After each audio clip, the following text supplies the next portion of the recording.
Well, hello there! We're now in the Athenian Catacombs, and we're ready to get going further, deeper into them. And I was still got the same gear pretty much. I tried to look with the merchants and didn't really have anything substantial. But I desperately need to start changing my gear, because especially the weapon, because we've been using the select tip pretty much, well, since Megara, if you remember. That's where we found it. And that was quite a while ago. And some other gear, some other armor pieces would be nice to change as well. Right, and notice we've got quite a lot of traps around here. And I think they do change around on different playthroughs. Right now we're facing the fire traps. And notice how those fireballs, they bounce around the floor and the walls. So be careful there. And yeah, so these catacombs, they go for 5 levels, and at the end of the 5th level we face Alastor, who is an undead boss. And prior to that we're gonna be fighting quite a lot of different monsters, both undead and the live ones, like gorgons and stuff.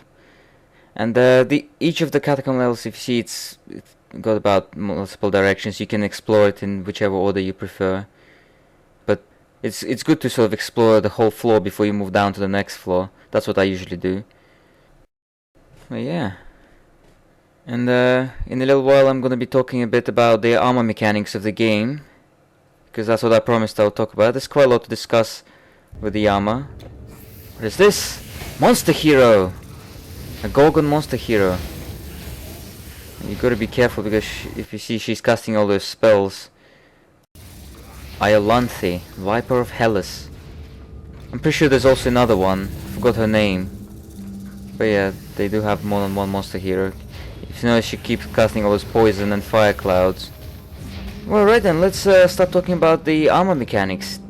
Well, first of all, you should know that armor, it only really absorbs physical damage. It won't give you any protection against piercing damage or any of the elemental damage types. It's only physical damage that it protects against. And armor by default is 66% efficient. What does that mean? It means that every 100 points of armor will stop 66 physical damage. That means the other 34 will go through. And this armor absorption value, it can actually be increased. If you notice, for example, armor handling skill and defense, and also quick recovery, they both give you increase in the armor absorption. And those bonuses, they're not additive, they're multiplicative actually. Like for example, if you get plus 10% armor absorption, it's not adding 10% to 66% to get 76. You're actually multiplying 10% by 66, so you'll get 66 times 10%, which will be 66 plus 6.6, if you get what I mean. Yeah, I just want to stop here to show that this freaking Shrine of Thorns once again appears with the undead. It's ridiculous. Why does it always appear with the undead? It's so useless here. And traps as well. Traps not gonna get hurt by bleeding damage retaliation. But here we've got some fleshy enemies, so that'll be nice. There. Oh my god, that is a lot of stink they've created, didn't they? And if you know, there's plenty of sepulchres to loot. We've been getting quite a lot of different gear.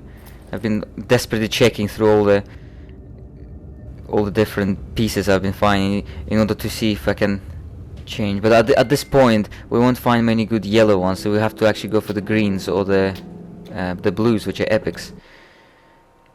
There's another room to check. And there's Defender's Buckler, which is good for early game defense class because it gives +1 to defense skills. But we've got a better buckler than that. We've got Aegis of Laconia. Anyways, back to armor. So yeah, and this armor absorption value, like I said, it increases. And with the defense mastery, for example, you've got 2 skills. You got armor handling and quick recovery, which give you that. And if you actually max them both, because armor handling will give you 16%, and then quick recovery, if it's active, it'll give you another 10%. So if you multiply those, you will actually get something like 84% armor absorption, if my calculations are correct. But you can get even higher than that if you have anything that gives +1 to skills to get it above the maximum values. You can get even higher, like another 4 or 5%. So you could absorb tons of damage. But yeah, like I said, with the since armor is 66% efficient, but I also double checked, and it turns out that that's the case when if the enemy deals the same amount of damage as your armor value or less, it will absorb 66%. But if an enemy deals more damage than your armor value, your armor actually will give you more protection than it might seem at first. It's something like you get almost double the amount. It's a really weird mechanic, and there's a whole formula for that, but all you need to know is that your armor will actually, most times, will actually give you more protection than it actually listed. So it is a bit confusing, I know. But yeah, you should also know that when an enemy hits you, it doesn't mean that their physical damage is offset by your total armor value. It's actually offset by individual gear pieces.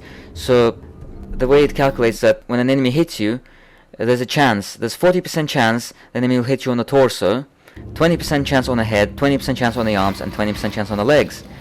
And this means that it's important to have good armor value on each of your body parts, not just because you can't make it up. You can't make it up, for example, with good head armor and shit leg armor, because if an enemy's blow will target your legs, you're gonna get a big chunk of health suddenly taken away.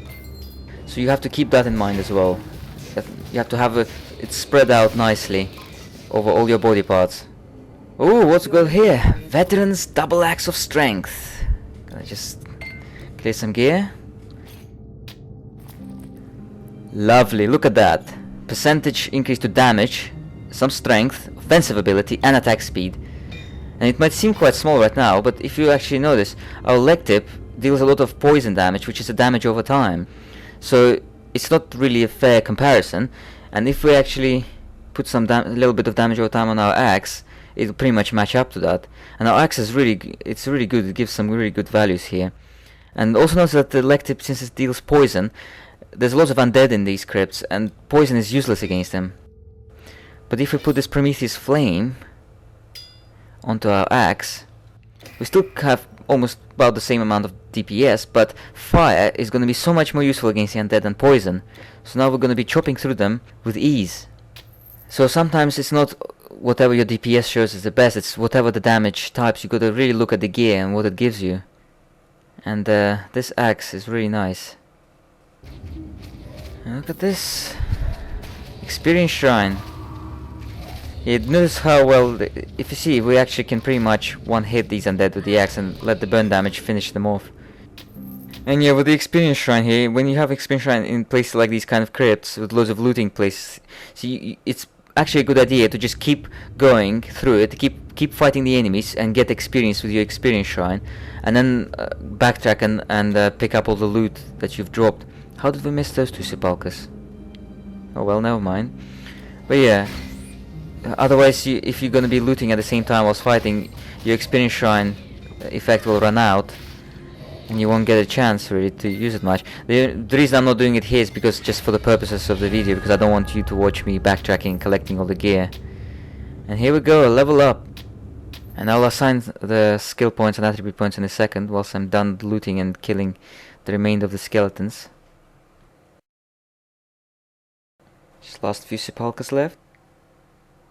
Alright, let's assign our skill points. As I said, I wanted to actually put another point into Squall because it's losing its efficiency slightly. Effectiveness, I mean. And I also want to put one in Shield Smash to get more chances, and another one in the Defense Tree, because we need to keep the Defense Tree going. And for the attributes, if you notice, our Intelligence is still a bit low, so I'm going to put a couple points in the Intelligence. There. And everything else seems to be in order, so we're going to continue. Let's go to level 3. And there's another rebirth fountain around here. Seems to be quiet. So yeah, I hope my explanation of the armor mechanic wasn't too confusing. Right. Look at this. An epic armor, Blade Flinger's armor. And if you notice, it actually gives some nice bonuses here. If we compare, it gives, for one, is that it gives a higher armor value. And I've just been talking about the importance of the armor. So it gives high armor, gives a bit of piercing resistance, quite a bit of dexterity as well, for this offensive and defensive ability. If you notice here, it looks nice as well. So the visual aesthetics is always the factor. However, we're losing tons of strength. If you notice, from 180 it goes down to 157. So, and this is something I really needed to think about. And after careful thinking, I decided not to equip it because I really value this strength that I've got right now. And of course, there's nothing wrong if you. It depends on your playstyle, whatever you value more. With my current character, I actually value my damage output for strength more because we are dealing a lot of physical damage, and I'd rather not sacrifice a colossal amount of strength for just small bonuses to other stats.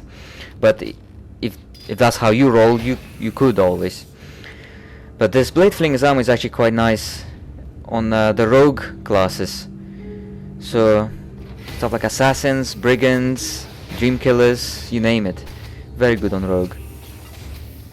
Oh yes, another thing I also forgot to mention is that when you got your armor bonuses, don't confuse armor absorption with armor protection, because sometimes you get plus percentage to armor protection, and armor protection is simply just increases your armor value. But if I'm not mistaken, it applies to all your armor pieces. So if, for example, you have plus 10% armor protection on one piece, it will actually apply to all your pieces. But armor absorption, it increases the effectiveness of armor. So they are two different stats. Alright, so we're finishing off the looting and last few monsters around on this level. If you notice, there was already a way down, but I decided to just go around and check these parts as well. See there's gonna go down to level 4. Look who we got here! The Bone Lord!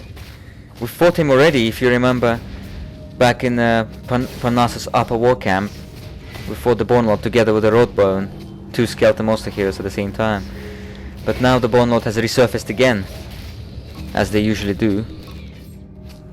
And he dropped a couple of things which I wanted to check through. Right, so there's braces and there's greaves. There seems to be enough space there. Okay, braces, they're the same ones as the ones we've got, except a little bit worse, so we're not gonna wear them. And the greaves, they're giving, actually these are better, because although they give a little bit less armor, they give us 10 dexterity and the same amount of piercing resistance. So I'd rather get 10 dexterity than 4 extra armor points. So yeah, it's not gonna make that huge of a difference since those greaves are almost identical. Just think that we've got extra 10 dexterity, which is not bad at all. Notice how well our new axe is dealing with the undead actually. It is literally chopping through them like a hot blade through marshmallows. And yeah, fire damage is really good against undead. And also because we are dealing more, physically speaking, rather than with elective, a lot of our damage was poison. And also with an axe, you might need actually fewer hits to finish off a monster than with a sword, because an axe deals more damage per hit, but just at a slower rate than a sword. So in the end of the day, it's the most important thing is how quickly you can kill the enemy, But anyways, we're gonna stop around here, guys, and we'll fight Alastor in the next episode. I'll see you guys there.